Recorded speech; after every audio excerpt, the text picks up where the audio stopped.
All right, good afternoon and welcome back once again to our channel Princess Seat. Today remains the 27th of November 2025 and ultimately we had Reverend Moses yesterday night who have spoken to the grant community, but we need to bring out some important aspect of his messages. You know, the tone of his voice actually shows urgency. In that broadcast, he first began by appreciating Apostle Ken for finally stepping forward to explain the true situation of the grant. You know, something that many beneficiaries have waited for years now, and to hear issues about it with a lot of clarity. And according to Reverend Moses, Apostle Ken's intervention did not just calm the minds of a lot of people, but it also reassured subscribers that the process is very much alive and is not abandoned, contrary to some narrative that is coming up in recent times that's been circulating. So he has Reverend Moses actually made it clear that Apostle Ken did not speak casually. His words was with some evidence and responsibility. Then further to that, he also mentioned that Ken did Nigerians a favor by addressing them openly and confirming that progress is being made behind the scene, even if the results are not yet visible. And to Reverend Moses, this act of speaking, this simple act of speaking out to the public is a great step towards transparency for him, a step that a lot of stakeholders have failed to do for a long time, and even till now some of them are still not out to maintain or show the status of the grant they promised, the money they promised the expectant beneficiaries. Further to that, he then shared a very important update. According to his information, an official announcement from Apostle Ken is expected very soon. According to his information, that an official announcement from Apostle Ken is expected very soon, an announcement that is going to go just beyond his words that we got yesterday night, and this will begin to hold people accountable. He also revealed that documents are currently being prepared, which contains the names of 26 grant handlers, organizations, anchors, and intermediaries who did collect subscriptions and payment from subscribers, but have not come forward clearly to declare their position. These handlers reportedly they receive a lot of money from many Nigerians, money meant for documentation, meant for a lot of things, though actually they tagged it. They says what's the name they tagged it again? They says something fee. I've forgotten what they call it again. Run around fee or something like that. I've forgotten that name now. But that's what they actually tag it. And after collecting this money, a lot of them just became hypers. Not because some of them were silent. They weren't silent. They became hypers. They started hyping people. Don't worry, we are near it. Don't worry, everything is soon. It's going to drop very soon and all that. Well, in the address of the president yesterday night, he stated that if these handlers refuse to come out publicly to confirm whether they are active, inactive, disqualified, or whether they have submitted whatever document it is to the coordinating authority, the community will no longer keep quiet. According to him, silence will no longer be condoned at this time, and if they do not respond when they are contacted, they would be forcing the grant community, the side movement, and the masses to take action, both legally, publicly, and also in a digital form, which has to do with electronic wise, especially through an international community's tweeting movement that will expose every form of delay every form of sabotage or deception that is involved in this system. Further to that, he also emphasized that the days of hiding information are gradually coming to a close. The grant community has been so patient for too long, and people have sold a lot of things, sold landed properties, borrowed money, stayed awake at night, prayed endlessly, believing that one day their sacrifices would return in form of a grant that could change their lives. Families have waited, businesses have paused in some actions, like a woman we had that have been ousted from her house for the past 6 months, and now is sleeping in an uncompleted building inside mosquito and things. A lot of stories have trended, online. Many children are at home because parents cannot pay school fees. You know, so he said Nigerians deserve a lot of clarity and precisions, not just silence. And in his message, he mentioned that something interesting and encouraging, which is called a good news. A good news is coming. But he was actually very careful to clarify that he will not be the one to announce the good news.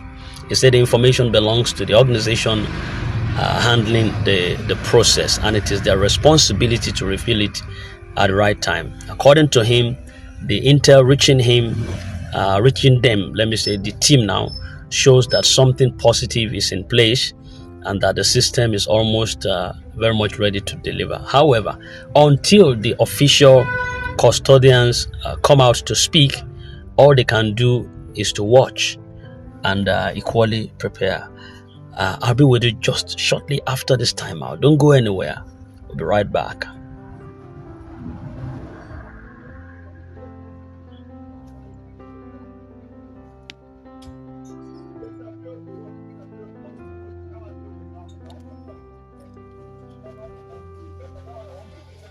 All right, thank you very much and welcome back again. Still on course. This is for you to know Prince's Seat, and here we deal with grant and other multiple stuff that could also open your eyes to a better living, graceful lifestyle.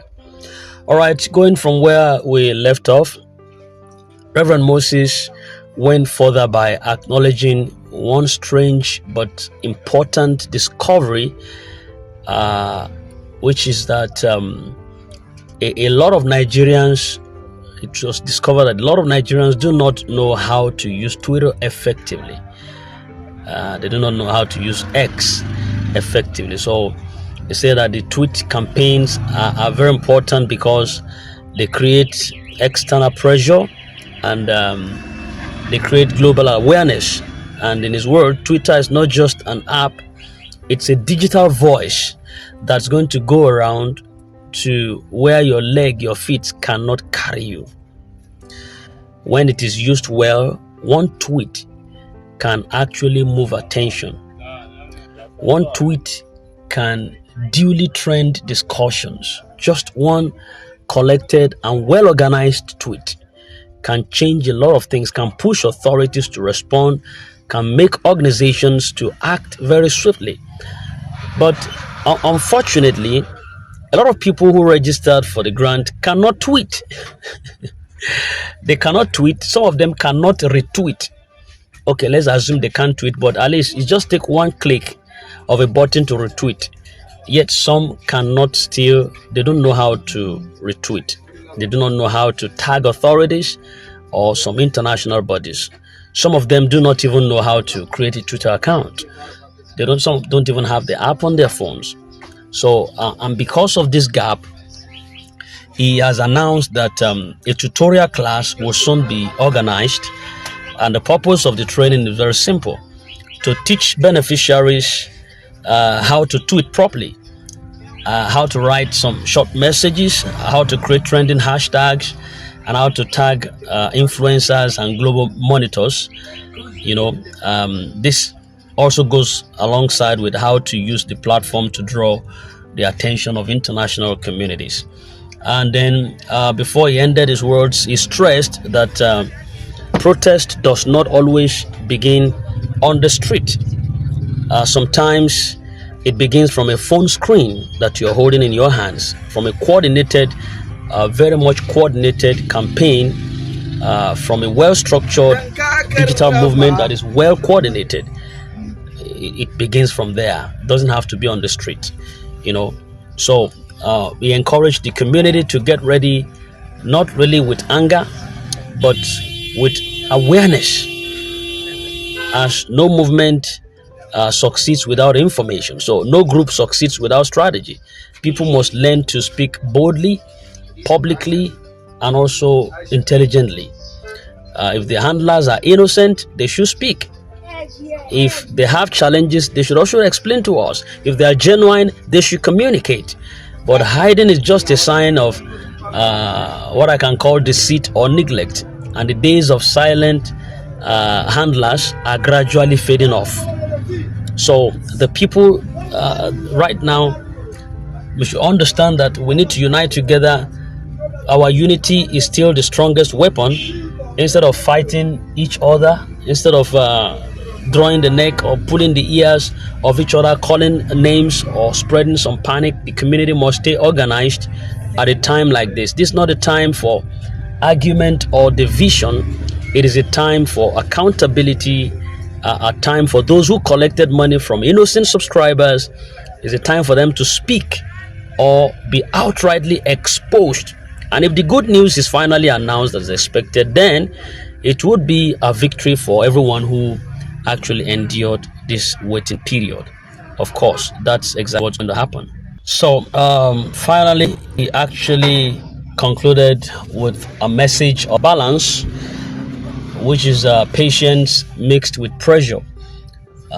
He iterated that the community will no longer sit quietly, but would also not act recklessly.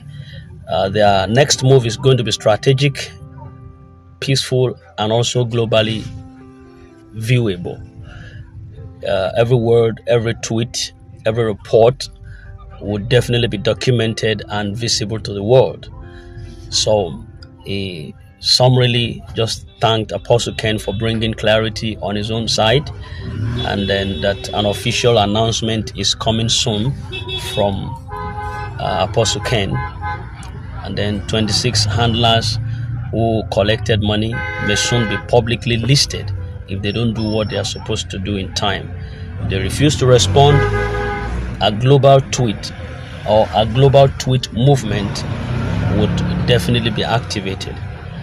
And there is a good news, according to him, a good news coming, but not meant for him to announce, but for those in charge to give the announcement. Twitter training is also coming to empower Nigerians to know how to tweet accordingly. And finally, the community were expected to remain united and alert and also ready. This is a signal that things are still working and shifting in the right direction.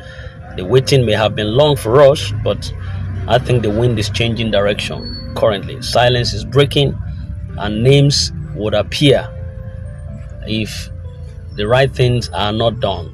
Truth would also surface, accountability would rise. So that is the message we have for us. Most importantly, hope is not dead. God is for us. And in the long run, we are going to get the benefit of our subscription and waiting for all of these years. Thank you very much. We love you, and we would always do. Princess, in case you are new, do kindly subscribe and hit the bell so you don't miss out on vital updates. I wish you a very lovely Thursday ahead of you. God bless you, and bye for now.